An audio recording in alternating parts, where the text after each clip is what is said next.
August 25th, Digital Divas Summit, the first and inaugural, Yay! featuring Vusi Vokwana. Yay! We're very, very happy to have you. Let's give the camera a bit of a wave over there. Vusi, please tell us about yourself. Every time I get that question, it's such a difficult thing because I think as a woman, you fundamentally want to start with, I'm a mom. That's who I am. But actually, no, I'm not a mom at first. I am a businesswoman, yes, sure, but I'm also a disruptor.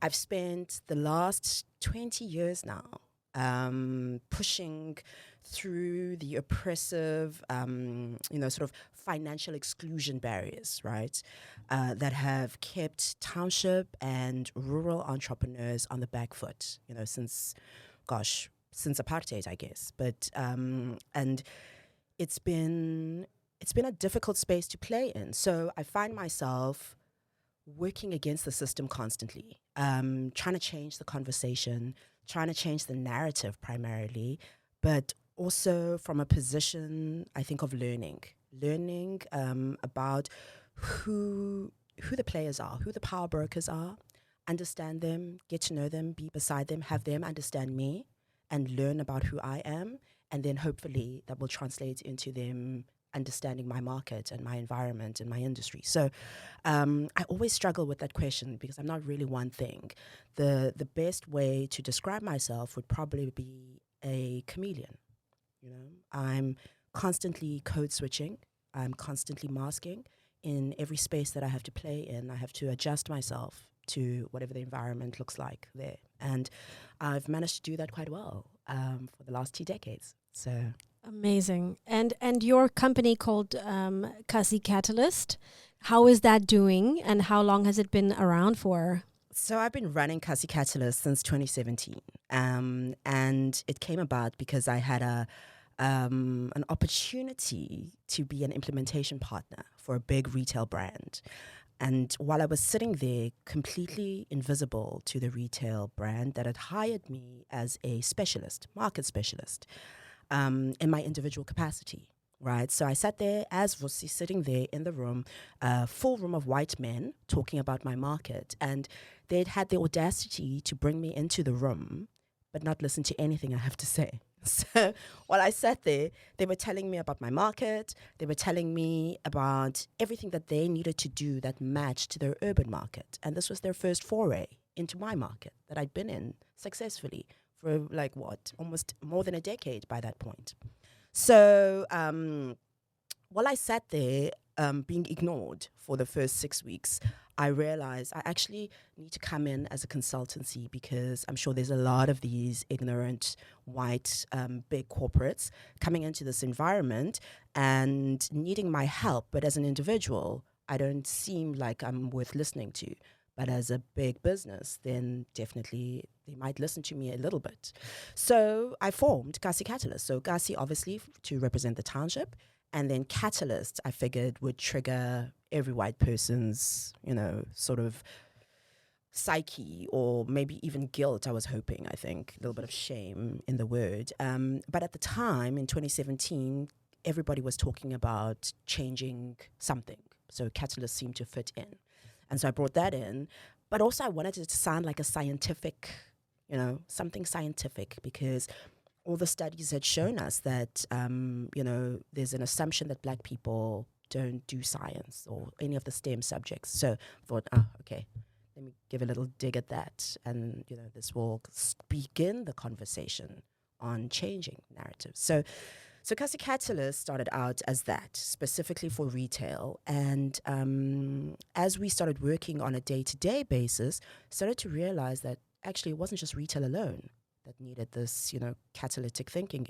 It was actually every industry. And I think the sort of holy grail was when I had corporates reaching out to me versus me having to constantly, be like the stripper on the pole, titties out. So they were reaching out to me and they were asking for help. And then things started to change. But it did take a lot of kissing some frogs to find those princes, and it can be quite a dehumanizing experience in that. So a lot of learnings. We're now sort of at that point where we can chalk up some of those negative experiences to learnings, and we're able to repackage those learnings into a product that we can now sell, to outside markets. And I find that the international space is actually more receptive to what we have to offer. So when we are dealing with clients from overseas or even just outside of South Africa, so into continental Africa, we find that they're more, they're more capable of understanding the benefit of what we offer and willing to listen to us the first time around, So our South African corporates ask for the help, we show up and they'll still ignore it. They'll still decide on 50 years of tradition, why would we change now? So they continue doing the same thing, and then they get burned, and then they come back. So it's quite a nice, it's probably the only place where I use my parenting techniques, where I let my child burn after I've said, it will burn you. And then when they come back, oh, mom, it burned. Then I'm like, okay, well, now you know. I love that. It's the same thing in the market. I love that. That's amazing. Okay, so tell me currently, what are these international companies specifically trying to sell in the township? In 2023, what's good?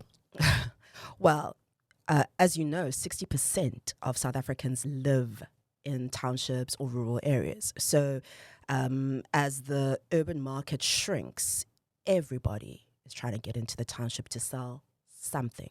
Doesn't matter what it is, whether it's products, whether it's services. And I think historically the message was always that townships are poor. So you don't need to bring in anything quality.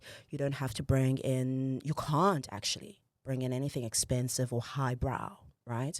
So the assumption was always to allow townships and rural areas to be dumping grounds. So whatever doesn't work in the urban market, and we've got lots of it, we can just throw it in there, make it as cheap as possible, and they will just buy, right? And post-COVID, because COVID was quite a reckoner for urban business, it helped them understand who their actual customers were, right? So South African corporates generally, I don't know whether this is an ignorance thing or whether it's a willful ignorance, right? So they honestly believed that sales were coming from white people. Like only. It never dawned on them that a mall like Century City, right, has got black customers who are their primary consumers, okay? Which is why they don't design it with them in mind. Taxi rank is far, train station is even further, you've got to cross the freaking highway to get across. So nobody's thinking about that consumer, right? Then COVID happens, and the people with privilege get to sit in their homes and delivery comes to their door. Don't have that in the township, okay? And now, because taxis were also restricted because of COVID regulations, so people weren't going in the droves that they were. And suddenly, you've got stores like Edgar's going under. And everyone is like, how did Edgar's go under? Like, they're a South African, stalwart business, right? But it was the black people keeping Edgar's afloat. And now they can't shop because they can't leave these outskirts. So suddenly, the reality of spatial planning is now hitting the pockets of the urban market. And now everyone is like, oh gosh, now what are we going to do? If Edgar's can go under, we can too. Sure, we better start paying attention to these people. They actually have money, because they never looked at us as a bulk. Everybody's looking at us as just, when you look at urban consumers, you're always looking at individual consumption, right? But when they deal with township, they look at it as an individual consumer, and they're just like, low LSM, not interested. Whereas if they looked at us as, okay, maybe you have pockets of low LSM, but you also have some high freaking LSM people in that space as well. Together, that bulk is huge, And it's a numbers game, It almost feels ironic that you have to tell the people who created spatial planning that the bulk of the population is still living in those spaces. It is. So there we are. So now everybody's trying to get in. So And I think the companies, that first mover advantage plays out. So the big corporates that made it into townships during apartheid and became, like the retailer in those spaces, they've actually fanned the propaganda that says it's a high crime area, it's high risk, don't go and play in there, you won't make it. These are the number of robberies we have. And there's something about the way the media sort of feeds South Africans in such a way that they never ask the question, if it is so dangerous, why are you still there? You're making these supernormal profits. We can see on the JSE your numbers. Yeah, 100%. Why are you staying there? Nobody asks that question. They go, oh no, they said it was dangerous, so I'm definitely not going to play. And so now you're suddenly having everybody going, actually, my market is shrinking in the urban space because since COVID, white consumers or urban consumers aren't even thinking about going back to malls because they actually now realize they don't need to. They can order everything on an app. It can be delivered to their door. Why bother, dealing with traffic and parking and all of those things, right? Whereas Take-A-Lot doesn't even deliver to townships. It will stop at a certain point and say, no, sorry, can't go in there, it's high risk.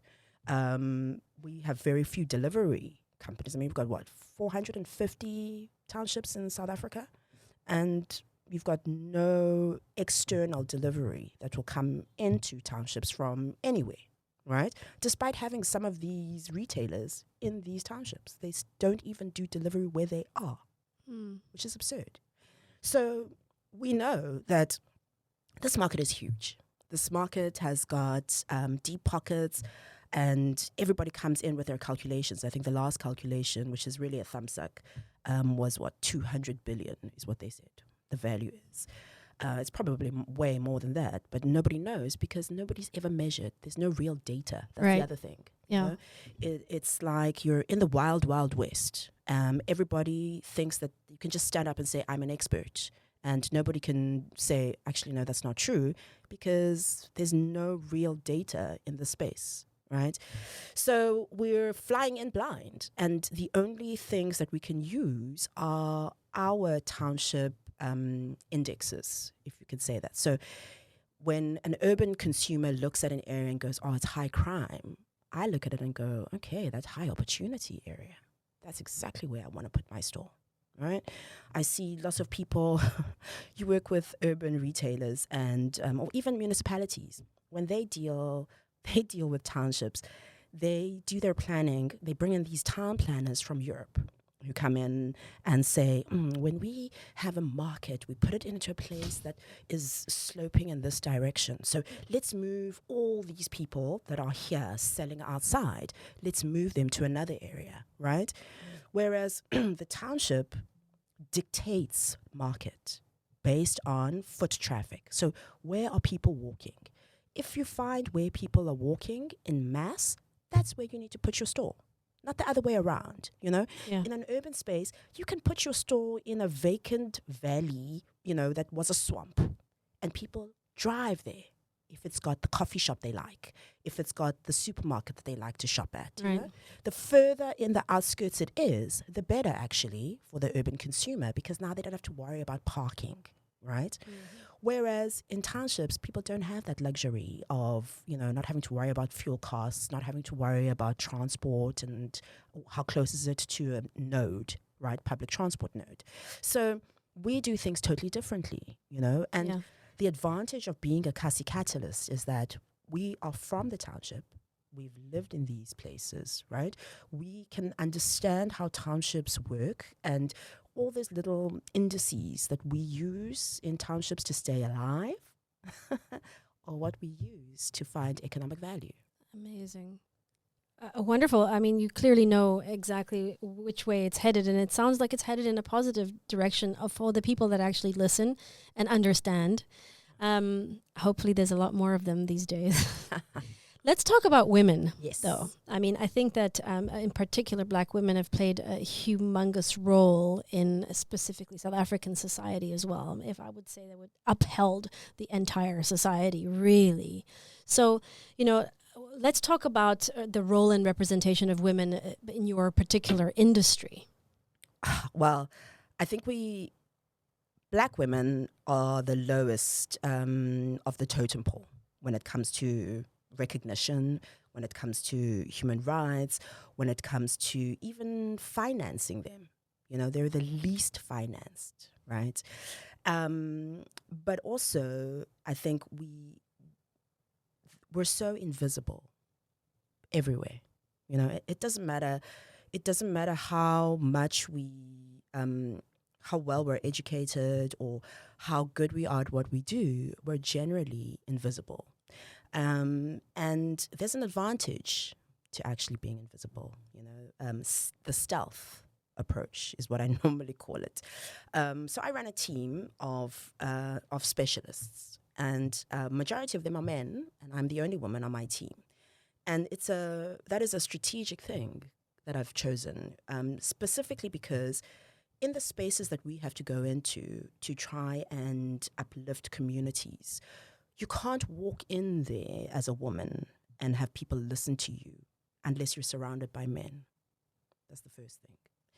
So I even had to spend a lot of time, years actually, learning that, because I was adamant that I could buck that trend, you know, adamant. And I would go in there and just be that ball in the china shop, you know, fighting against everyone and yelling and trying to be heard, and nobody would listen, right? Didn't matter what I did. And that's just in my own community, never mind coming into the urban space, right? So then I decided, if I bring men in, and I mean, I'm lucky, I have an older brother, so I've had this opportunity to pilot this at home first, you know. So and I did it even with my parents when we were growing up. I would say, can I do something? And they'd absolutely no. Absolutely. And, you know, with the frowning brow with my mom, she's like, no, absolutely not.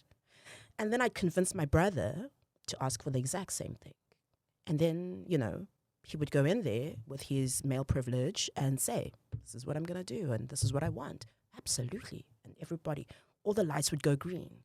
I'm just like, I love the power that this guy carries. And the fact that I can actually convince him to do what I want without him realizing it's what I want, right? So I figured out very early on that I had a power that I had. And it was in almost marionetting people, you know, and it's a female thing, that ability to stand back, away, ego aside, and just look and see who in this room is the lowest hanging fruit, right? And women do it all the time. We do it in relationships, we do it in marriages, we do it in our families, and Black women in particular have an innate skill at being able to pick up who holds the most power in a room and how to manage to manipulate them into doing exactly what you want them to do, right? So, and historically, if you look at Black women, when migrant workers began, right? So you had these men who would leave their villages, their homes, their rural homes, with their cattle and their like fields of wheat, okay, and go into the city to get a job. They would be miners or whatever, gardeners, whatever they were doing in the city.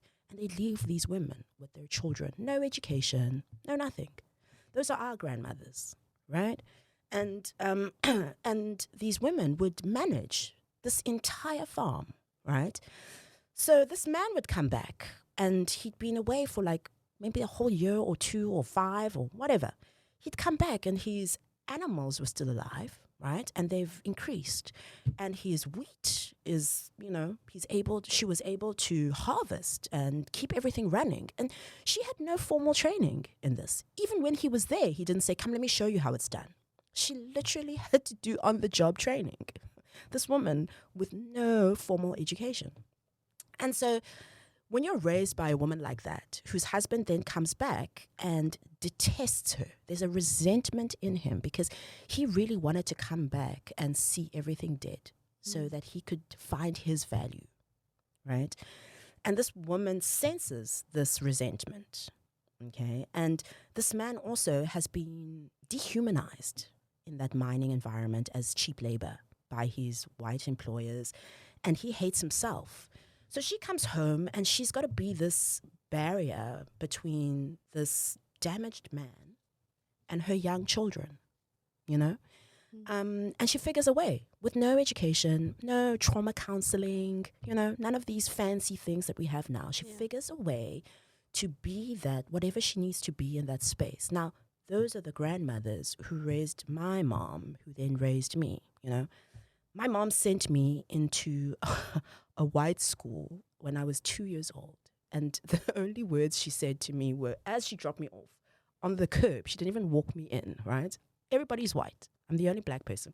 As she drops me off, she says, measure yourself, like, you know, like almost benchmark your behavior with the other kids in the class. Off you go. That was it. And it's only later that she said how she sat the whole day worried that they were going to call saying something had happened to me. The whole day. And I mean, now as a mom, I can appreciate that. But at the time, because she'd only given me that, it really was everything that I needed in that moment. And I didn't realize it until maybe grade 1, which is like 6 years, so 4 years later. I was like, oh, okay, that's what she meant, you know? And she wanted me specifically to go into that space and not be a black person in an all-white space, to go in there and be as white as possible, to survive, to be able to learn, you know? And that has been what formed the basis of what I've done with myself. So I think women are capable of so much more than people realize. And the fact that nobody expects it of us is a superpower, because it allows you to learn quickly and peacefully without anybody seeing you.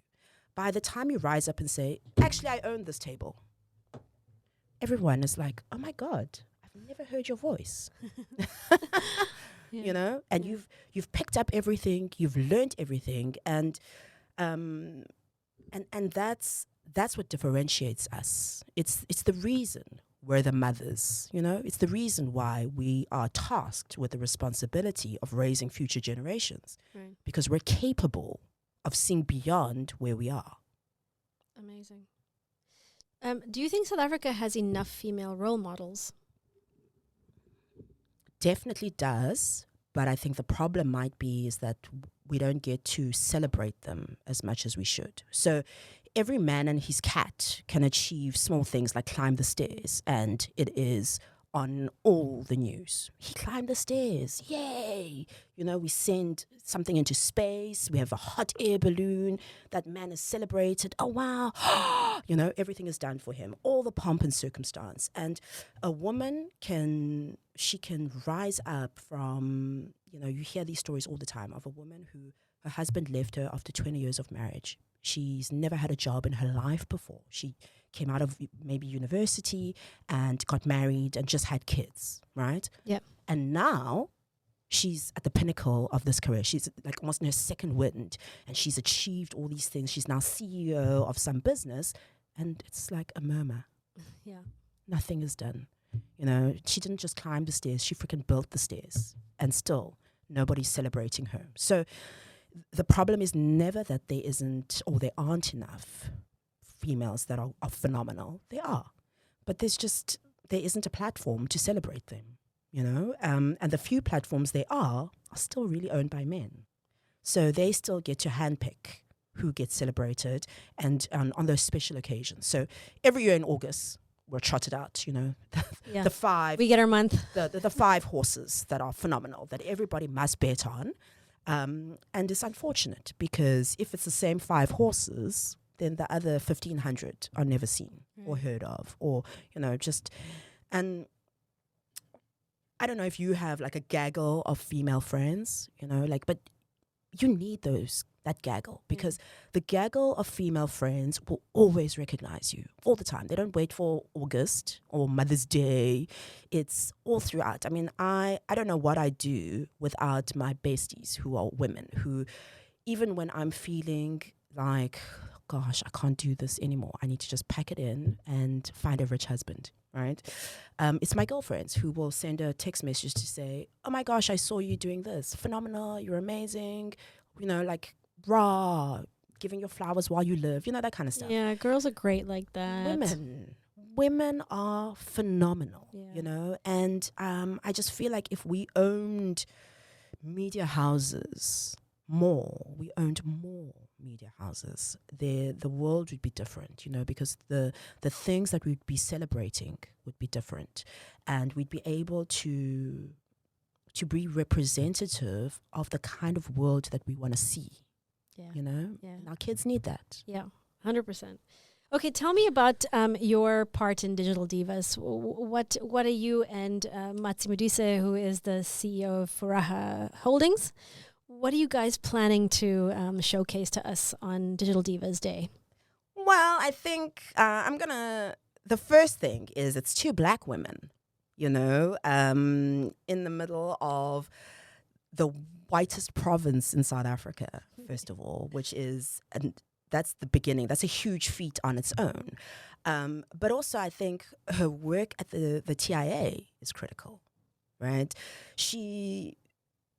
First of all, we live in a country that has a huge digital divide, and while the rest of the globe is chasing, they're on like this G race, 5G, now they're talking about 6G, South Africa is still needing to put more smartphones into people's hands as a basic. Then second of all, we need to be ensuring that people have consistent access to just 4G, So we're on the back foot as a nation. And the work that she does at TIA is incredible because they're trying to bridge that divide. And so I'm sitting there fangirling over a sister who has made it in an industry that is predominantly male and predominantly white. And what she's managed to achieve is beyond anything. Forget what anybody else says. What she's done deserves a giant, like applause, really. She's achieved just to be in that space is an achievement, and she needs to be recognized for that, and I know she's probably every day thinking for herself that I need to do more, I need to be getting more access, because what they do there is providing access, is get more access to underserved communities.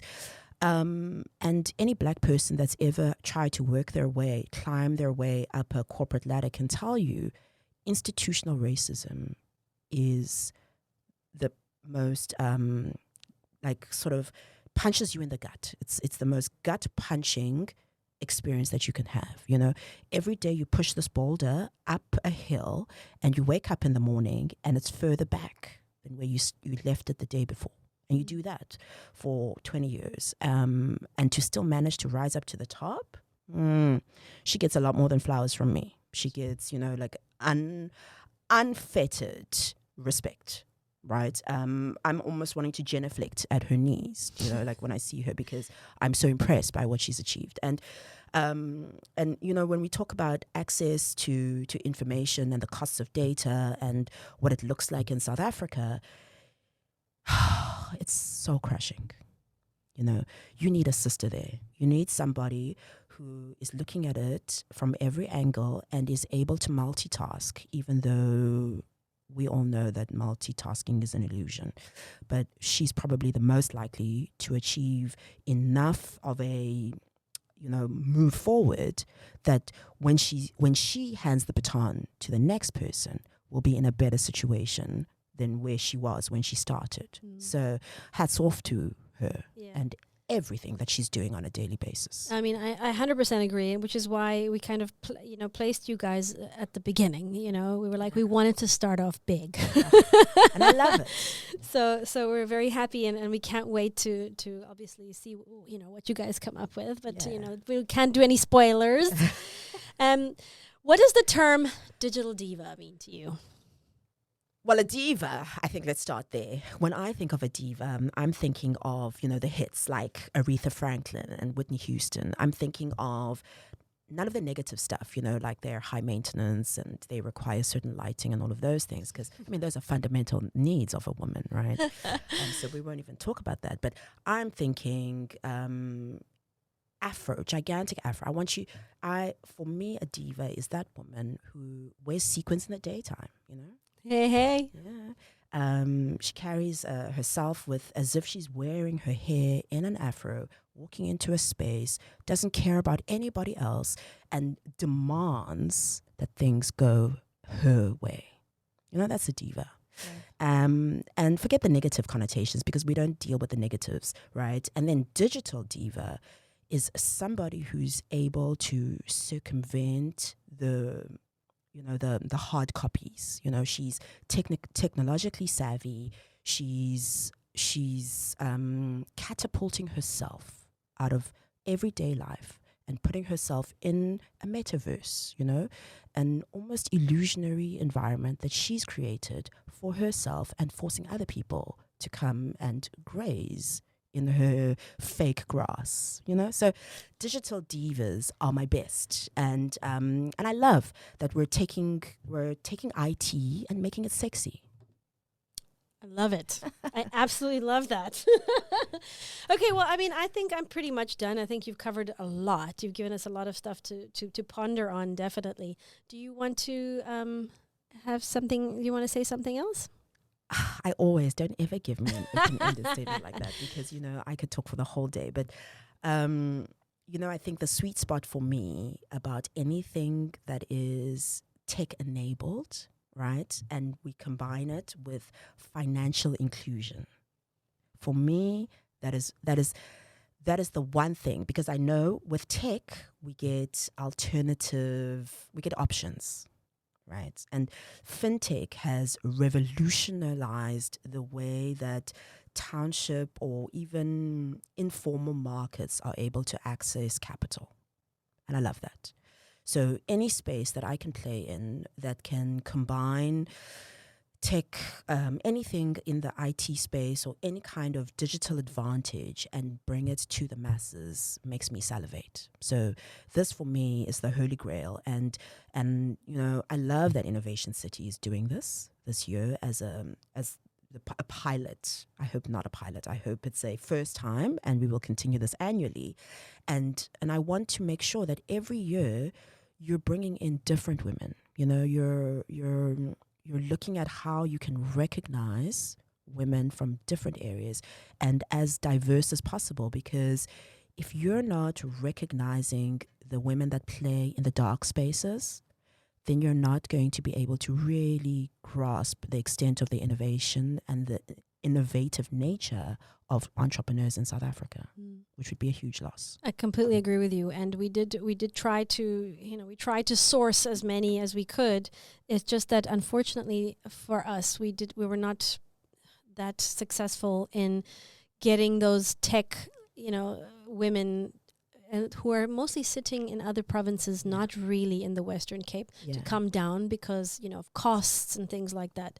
But, you know, we're slowly starting to limp on the sponsorships and the partnerships or whatever, you know, so hopefully next year we'll be able to really like bring the real people down, you know, the people that will matter and whose opinion actually we really want to hear, and not just the people who just, you know, do the speaker circuit. No, I agree. You know, because the voices, the voices of the unheard are the ones that make you.